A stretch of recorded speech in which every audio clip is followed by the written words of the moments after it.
السلام علیکم ناظرین میں ہوں محمد سعید خان سدوزی ایڈوکیٹ اور آپ میرا یوٹیوب چینل اسلام آباد نیوز اردو دیکھ رہے ہیں۔ میں اس وقت اسلام آباد سپریم کورٹ کے بالکل احاطہ میں موجود ہوں۔ الحمدللہ خان صاحب کی ضمانتیں ہو چکی ہیں اور میرے ساتھ جو میرے آج مہمان ہیں ملک نعیم احمد صاحب ہیں، یہ حاصل پور سے ہیں اور پی ٹی آئی سے ان کا تعلق ہے۔ تو ان سے پوچھتے ہیں کہ جو سہیل وڑیچ صاحب کالم لکھ رہے ہیں آرمی چیف سے، آرمی چیف آصف منیر صاحب اب تو فیلڈ مارشل اب بھی ہے، ان سے ان کی ملاقات ہوئی اور انہوں نے معافی کا خان صاحب سے مطالبہ کیا۔ تو اس بارے پوچھتے ہیں ہم چودھری نعیم صاحب سے کہ آپ کا کیا خیال ہے؟ جی چودھری ملک نعیم صاحب، کیا خیال ہے آپ کا جو وڑیچ احمد صاحب جو ہیں جو اتنے بڑے بڑے کالم لکھ رہے ہیں اور خان صاحب سے معافی کا مطالبہ کر رہے ہیں؟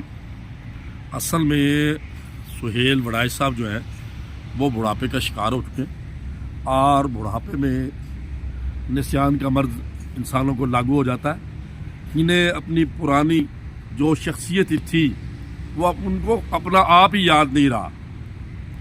سہیل وڑیچ صاحب نے جب یہ نوجوان ہوا کرتے تھے، انہوں نے کتاب لکھی تھی جرنیلوں کی سیاست، بہاولپور میں۔ اچھا، بک کا نام تھا جرنیلوں کی سیاست، اور اس کتاب کے افتتاح کے موقع پر بہاولپور میں جہاں افتتاح ہونا تھا اس پروگرام کو روک دیا گیا اور وہاں پروگرام کرنے والوں کو روک دیا گیا۔ اچھا۔ مختلف میرجز ہال میں وہ اس پروگرام کو لے جایا گیا، کتاب کی رونمائی کو وہاں نہیں ہونے دیا گیا، اور آخر کار ممتاز ججا مرحوم جو سابق ایم-پی-اے تھے ان کے گھر پر یہ ہوا اور اس کے نتیجے میں FIR ہوئی ان کی کتاب کی رونمائی پر۔ اچھا۔ اور آج یہ سجدہ صاحب کر چکے ہیں، ریویو کر چکے ہیں، یا بڑھاپے میں نسیان کے مریض بن چکے ہیں، یا لالچ کے تابع آ چکے ہیں، یا جو ویزا اینکر پرسن نے کہا تھا کہ یہ وہ پھپھے کٹنی عورت ہے جو کہ لوگوں کے واش روم صاف کرنے کی پوزیشن میں پہنچ چکی ہے۔ تو مجھے لگتا ہے سہیل وڑیچ صاحب، آپ جس بلو دی بیلٹ آ گئے ہیں، جس حد تک آپ پہنچ گئے ہیں، میرے بھائی اللہ اللہ کرے چھوڑے ایسی باتوں کو کہ جس کو آپ کو وہ ادارہ بھی اون نہیں کرتا جن کی فیور میں آپ بات کر رہے ہیں۔ خدا کے لیے عقل کا ہاتھ لیجئے، ہوش کے ناخن لیجئے اور صحیح بات کیجئے۔ آپ کے ذمہ درست بات پہنچانا ہے۔ آپ تو میرے خیال میں اس قلم کار صحافی کی بجائے قلم کار طوائف کی شعار کر گئے کہ جو بجائے میرٹ کے، بجائے اصل بات کرنے کے، جو بھی نیا خاوند ملے شلوار بدل لیتی ہے۔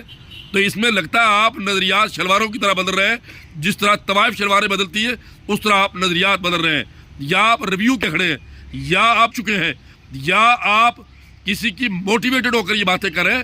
عمران خان کسی سے معافی مانگنے والا نہیں ہے۔ عمران خان لیونگ لیجنڈ ہے اور وہ لاسٹ ہوپ آف نیشن ہے۔ وہ پاکستان کا وہ سرمایہ ہے جو قیام پاکستان کے بعد حقیقی آزادی کی جنگ لڑ رہا ہے، اور وہ حقیقی آزادی کا لمبردار ہے۔ 78 سال سے پاکستان آج تک اپنی قسمت کے فیصلے نہیں کر سکا۔ ہماری ہمیشہ سے خارجہ پالیسی باہر سے بنتی آئی اور ہم باہر کے لوگوں کی وجہ سے چلتے آئے۔ خان صاحب نے اسی وجہ سے وہ کمپرومائز نہیں چاہتے، وہ اپنی پالیسیز کو آزاد چاہتے ہیں، وہ کبھی بھی اسٹیبلشمنٹ سے لڑائی نہیں چاہتے۔ وہ چاہتے یہ ہے کہ ہم اپنے ملک کی قسمت کے فیصلے آزاد نہ کریں، اور وہ چاہتے ہیں کہ پاکستان ایشین ٹائیگر بنے۔ وہ یہ چاہتے ہیں کہ پاکستان نشاط ثانیہ کا نقیب بنے۔ وہ چاہتے ہیں کہ امت مسلمہ دنیا کے اندر رول کرے۔ اور خان صاحب کی جو سوچ ہے وہ نہیں چاہتے کہ ہم کرائے کے ٹٹو بنے، ہم کرائے کے سپاہی بنے، ہم کرائے کے ٹٹو بن کے اپنے ہی لاکھوں لوگوں کو مارے اور کروڑوں اربوں روپے کا ضیاع کرے، اور ہمیں جواب میں کھلی شاباش بھی نہ ملے، بلکہ ہمیں یہ کہا جائے ڈو مور۔ تو خان صاحب ڈو مور کہنے والے نہیں ہیں، وہ ایبسولوٹلی ناٹ کہنے والے ہیں۔ اور وہ اس وقت سیلیبریٹی تھے جب لوگ پیدا نہیں ہوئے تھے، اور خان صاحب پوری دنیا کے اندر کسی بھی کونے پر جا کر اگر پوچھا جائے کہ پاکستان کا نام جب پوچھتے ہیں تو آپ پاکستان سے ہو، کہتے ہیں ہاں جی۔ آپ عمران خان کو جانتے؟ دوسرا سوال عمران خان کے حوالے سے ہوتا ہے۔ پاکستان اور عمران خان پوری دنیا میں لازم ملزوم ہے۔ آج 25 کروڑ عوام کی جو رگ رگ میں سما چکے ہیں اور لوگوں کے دلوں میں جگہ رکھتے ہیں، اور 90% سے زائد لوگوں کی عمران خان کو حمایت حاصل ہے۔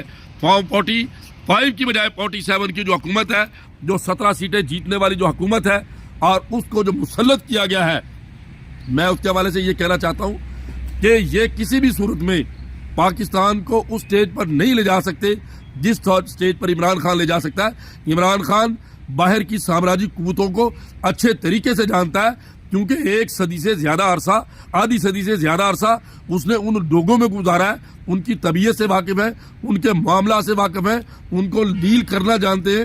اور میں یہ سمجھتا ہوں اگر خان آیا، خان کے ساتھیوں کو آج جو قید و بند کی سونپتے ہیں، خان صاحب جو لیونگ لیجنڈ ہوتے ہوئے اور جو اتنی بڑی سیلیبریٹی ہوتے ہوئے، انٹرنیشنل سیلیبریٹی ہوتے ہوئے آج جو قید و بند کی سونپتے برداشت کر رہے ہیں، وہ اپنے لیے نہیں، وہ مورل ویلیوز کی بات کر رہے ہیں، اور وہ ان ویلیوز کی بات کر رہے ہیں جو تاریخ میں زندہ رہنے والے لوگوں کی ہوتی ہے۔ جیسا کہ ذوالفقار علی بھٹو بھی تختہ دار پہ چڑھ گئے لیکن انہوں نے کمپرومائز نہیں کیا، عمران خان بھی کمپرومائز نہیں کرنے والا۔ عمران خان تاریخ کے رائٹ سائڈ پہ کھڑا ہے۔ آج وکلا بھی، آئی ایل اے بھی خان کے پیچھے اس لیے کھڑی ہے کہ خان رول آف لا کی بات کرتا ہے اور تاریخ کی درست سمت کھڑا ہے، جمہوریت کی بحالی کے لیے وہ جنگ لڑ رہا ہے۔ اور میں ان تمام لوگوں کو جو خان صاحب کی بنیاد پر قید و بند کی صحبتیں برداشت کر رہے ہیں، جھوٹے مقدمات میں پڑے ہیں، ان کو میں یہ کہنا چاہوں گا کہ ان کے حوالے سے یہ پیغام کہ دیواروں سے در نکلیں گے، قید میں بالوں پر نکلیں گے، دیواروں سے در نکلیں گے، قید میں بالوں پر نکلیں گے، لاکھ کرو تم دار کو اونچا، دار سے اونچے سر نکلیں گے۔ یقیناً حق کی فتح ہوگی، عمران خان اور عمران خان کے تمام ساتھی رہا ہوں گے، اور جب بھی پاکستان میں آزادانہ الیکشن ہوئے، عمران خان اور اس کی ٹیم دوبارہ برسر اقتدار آئے گی اور پاکستان کو نشاط ثانیہ کے